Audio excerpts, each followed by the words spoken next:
Hello, and welcome to Brand Clarity by Visions to Images, where we focus on strategy and business development for entrepreneurs at all different levels through branding and digital marketing techniques. Susie Liberatore is the founder and art director of Visions to Images Creative Services, LLC. For the last decade, she has personally been instrumental in bridging gaps between the global digital market and neighborhood locations for some of the biggest brands around. Growth is possible for even a single location with the right professional branding techniques and Susie's signature strategies of Visions to Images. Stand out from your competitors and bring your visions to life while watching your sales skyrocket. Your host for this is Susie Liberatore, owner of Visions to Images. Hello, everybody. Today on the podcast, I have Jeff Gartner with Hudson Valley Swim. He's the CEO, and he is launching amazing franchises and franchise locations, and I'm super excited to have him on. Welcome, Jeff. Thanks for having me, Susie. So tell us a little bit about your story of how you got involved with this franchise and how you got it started. So back in, I'd say 2003, we launched our swim school, Hudson Valley Swim. Prior to that, I had my kids in swim lessons. And every summer, we would have a swim instructor come in and teach lessons. And one year, we had a really good instructor. And I said to her, why don't we do this as like a year-round business? From there, that idea spurred the launch of the business in 2003. We ran it until, we continue to run it. And last year, about this time, we decided to franchise. And so basically put other business owners in business doing what we do. The reason we decided to do that was we had duplicated our model over and over and over into multiple corporate-owned locations. So locations that I run myself with my wife, Joan. And so I don't want to underestimate the role that Joan has in the business. So we decided, this is something that we can duplicate and get other people to do. And so we launched last year about this time. In May, I believe, we sold our first franchise down in Northwest Tampa. For one reason or another, they didn't open until beginning of November, but since then have been growing very successfully, and it's only been a few months. Yeah, congratulations on that and the growth. So tell me how you were able to duplicate the franchise model. How were you able to do that?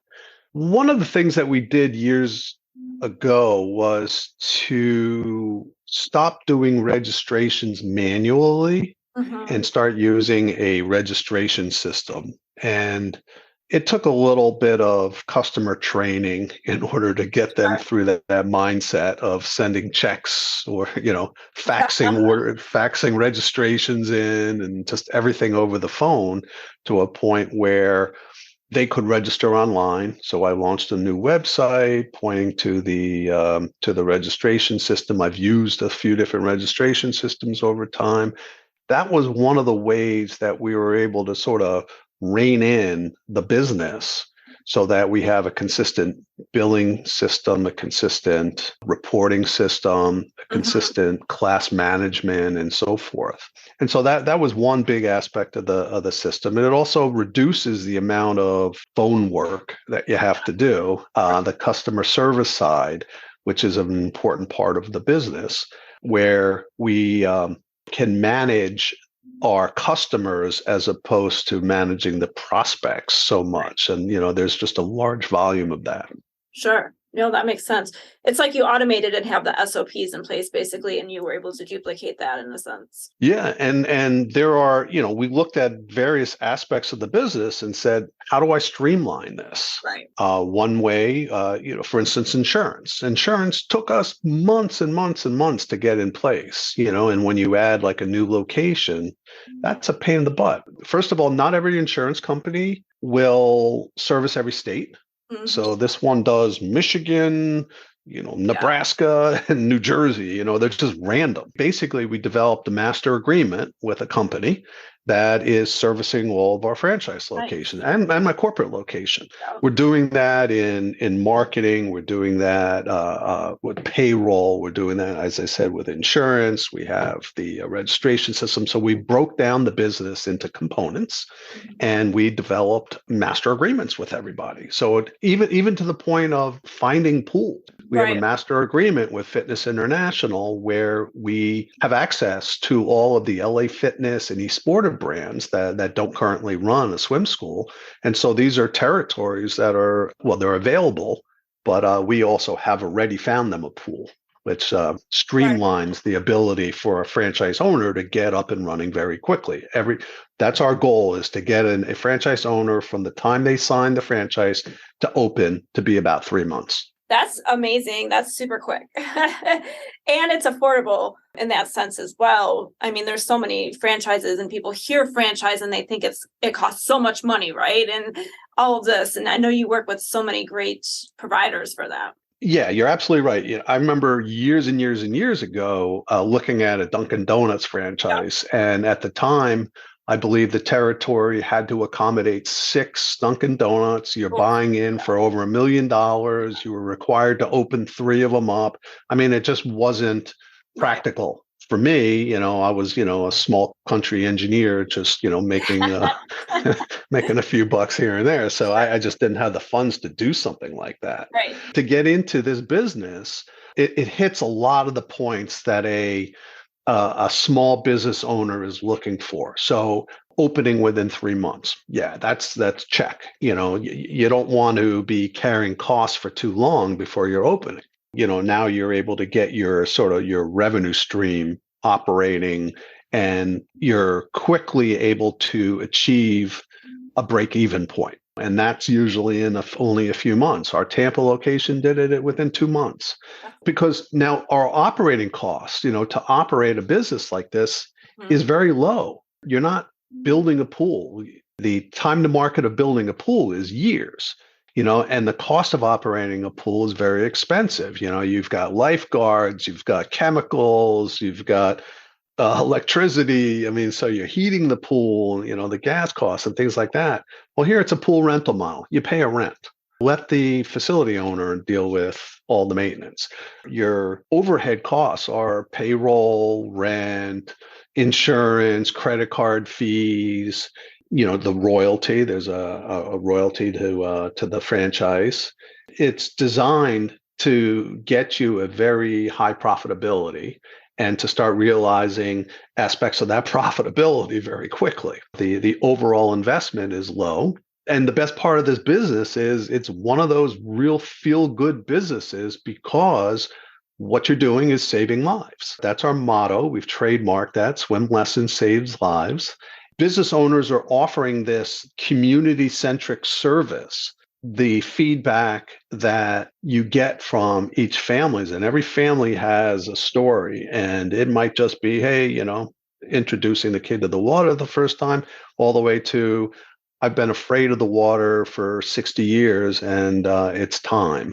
My kids can swim, but I can't. How do I watch them in the pool? I have a special needs child that, loves the water, but I'm afraid for that child around the water. They need some basic survival skills.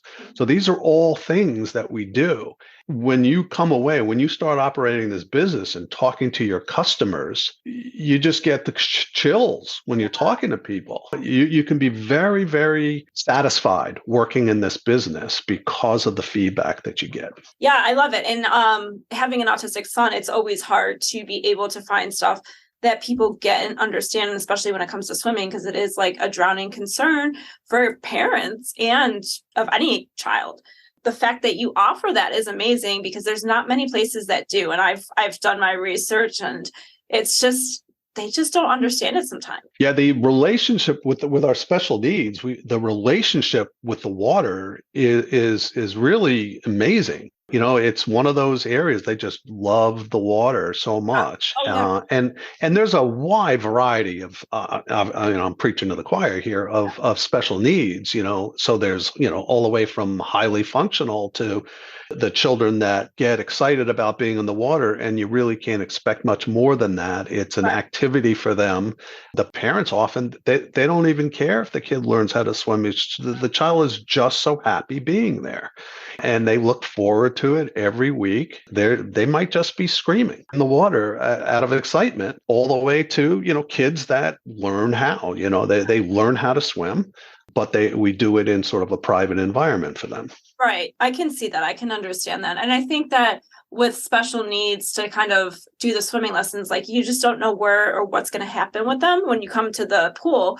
So it's always like you have to meet them where they are, right? And so many times people don't understand that. Like they just say, oh, we got to get them to swim. And like here you're saying, let them just scream and have fun. Let them get used to it and build up to it eventually if we need to. I think that's like a huge thing that makes you unique in that sense for that portion, for sure. Yeah, and there's many kids that don't even like the water. They have sensory issues, with touch and things like that. We had a great example of that down in Tampa, where the child wouldn't even put their feet in the water, and just with the encouragement and the experience that the instructor had in working with special needs, started from squirting the child's feet with water, and the kid was screaming and he hated it, all the way to now it's he's squirting them and he's giggling, and now tubby time is much more. That was the thing. The parent was like, now I can bathe them. Yeah. So we're looking forward to actually getting them in the water again and teaching them how to float, and those are things that'll take time. You take that for granted. Hey there, I want to interrupt this episode with a quick message. If you're listening to this podcast episode and want to learn about branding your franchise or small business, then go to brandingbridge.com. That's branding-bridge.com. So going off onto another topic or two, my next question is, what is the hardest part about franchising right now? The hardest part about starting a franchise? Well, first of all, you have to have a really good business model and something that can be duplicated. And also realize that the prospects don't have the experience that you have in that particular industry. And so, and there are some businesses that the owner needs to be doing hands-on. This is not one where they have to have an aquatics background, because you're going to hire the aquatics person. But having good business sense is kind of important. But for starting a franchise, really understanding the franchise laws, and they vary from state to state. You may not be able to start off servicing every state or every country. You start looking Mexico and Canada being so close. You just have to sort of start off and start to scale as you become more mature. The other thing is you don't want to land 100 franchisees on day one. Oh, for sure. Right? You need to get your feet wet as a franchisor. You need to make sure that you mature in advance of the need to mature. And it's helpful to have 1, 2, 5, 10, and sort of get from that 10 to 20 area before you really start looking for companies, which I call them rainmakers, these ones that will massively scale you, because, and they don't really want to work with you until you've been able to duplicate your business, 10 or 20 times, because they don't want to look bad. They don't want you to fail. They don't want the business owners to fail. So they just want to make sure that you could support the franchise and support the owners, and you could scale properly. I like that. I love it. I know it's tough. Any business coming in is hard, but even as a franchisor coming in, kind of like you said, like the law, figuring out all of those things, going in and you showing me all of the different components of how you have to register in all of the states and everything. That's just craziness. And some for a fee, some you register every year, some, and then there's rules as far as, somebody, they buy into the franchise, you might have to hold that in escrow until they're open. Others are not as stringent like that. There's a ton of rules. And it's all governed by the Federal Trade Commission. And so you really have to make sure you're getting, a full financial audit every year. And you write what's called a franchise disclosure document, an FDD, which is basically the lifeblood of a franchisor. And that's what's get sent to the prospect, and it has all your financials and things like that in there, and all the expected costs. But it's basically a breakdown of the business, and it's federally regulated. I have one last question for you. So, and it's going to be about marketing. So, what it has worked really well for you as far as marketing when you've kind of built visions and built a franchise? The dynamic around this business, might be different than other businesses. We sort of rely on a number of different marketing channels. Mm-hmm. One of the biggest channel is word of mouth. That's biggest. Yeah. We find that about 50% of our new business comes from referrals, and you're going to get referrals if you're providing a good service for their dollar, right? And that's one of the critical aspects of running this business, or any business for that matter. The rest of it comes through various means, and so you have to market. Social media marketing, search marketing. You have to do a lot of community outreach, Facebook groups, sponsoring T-ball teams and things like that. Those are all ways to get to your customer base. You really have to understand, who are you marketing to? Who is the decision maker for this type of a purchase? What is their age group? What is their sex? One thing that's kind of interesting about this is swim lessons is a critical skill. It's a safety skill. It's not just an activity. So what we find is that the financial demographics is not as important as it might be for other activities. They may not have the funding to put them into gymnastics. There's obviously a cost for that, but they find the funding for swim lessons. They understand that it's a critical skill to know. Yeah. Less than 50% of kids know how to swim. And that really varies by different demographics. Trying to open in some of the lesser served communities still can be very good. And marketing in that community can be very good. Yeah, you're preaching to me. You're telling me all the things I always tell people all the time. You have to know your audience. Where are they hanging out? What are they doing? All of that. And I always tell people, never put your eggs all in one basket. You can't just rely on social. You have to do all of these different things. And it's about brand awareness, right? A lot of times people can say, well, I don't know if it converted right away. It's that time. It takes time to convert sometimes. You got to build the awareness, build the referrals, build a network, build the connections, show up, do all of the things, and do good stuff. Well, that's kind of marketing 101 in a way, right? Where you're in their face 7-8 times before they realize. One of the effective old school marketing techniques that we've used is road signs. It's funny, we would have these people that Joan would go around about 4 or 5 in the morning. She's an early bird, and she'd put road signs out all over the place when we have a summer only program, so we need to build that up every year. So she saturates the area with road signs. People call up. We always ask, how'd you hear of us? Funny story. It's like, I'm driving here and I see your road sign. I'm like, interesting, and I go here and I see your road sign. Oh, okay. And I go here and I see your road sign. I'm like, all right, I got a call, right? So it gets back to that marketing 101. They work. Absolutely. And I mean, there's plenty of ways. I mean, direct mail works for some people it doesn't. So it just depends on who you're targeting. But some things work. Like I always tell people, just let's pick it and strategize it. When you start looking at franchising, you want to stay on top of your franchisees, so you don't want them just doing their own social media. You want to first of all, you have to stay on brand. Yep. And you have to stay on message, and you have to pay attention to details like spelling. And one of the most important things that I always look for is the old marketing adage called wham, what here applies to me. So you always want to give a little nugget in your advertising that hits home, so that it really applies to them. because there's nothing better than putting an ad out and doing that.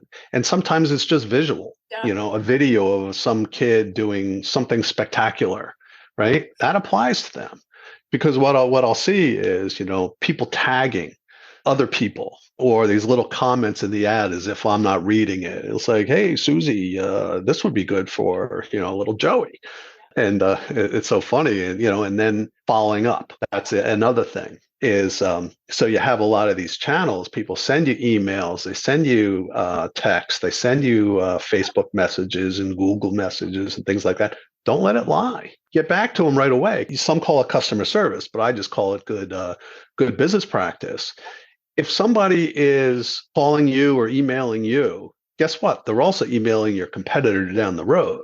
Absolutely. Yeah. Right. So as soon as, whoever really responds, people take days and days to respond to emails. We don't. Our chat messages are within an hour easily. We try to lock them in before they start going to these other ones, or before they are able to even contact or get a response back for the other ones. We'll lock them in first. Yes, I'm super excited for you. Congratulations on your growth. And I know you're going to be amazing and keep growing. Thank you for coming on. And is there anything else you want to share real quick? Well, no, thank you for having me, Susie. I always like talking about this business because I'm very passionate about it. If anybody is interested in learning more about it, I can talk for hours and hours. Feel free to reach out to us. We're at hvswim.com. You could always email me at franchise@hvswim.com, or call our 800 number, 1-888-4-HV-SWIM. Yes, thank you so much. It was great to have you on. Thanks again, Susie. Thank you, everybody, for listening in on today's Brand Clarity episode with Susie Liberatore. 2 things. First and foremost, please, if you liked this episode, please subscribe and leave some positive reviews. Also, don't forget to sign up for Stop Sending Your Customers to the Competition and get my insider secrets to compelling branding that converts. You can find that at branding-bridge.com. It's a free workbook for you to check out right now. All of the branding techniques and strategies that I use for my paying clients.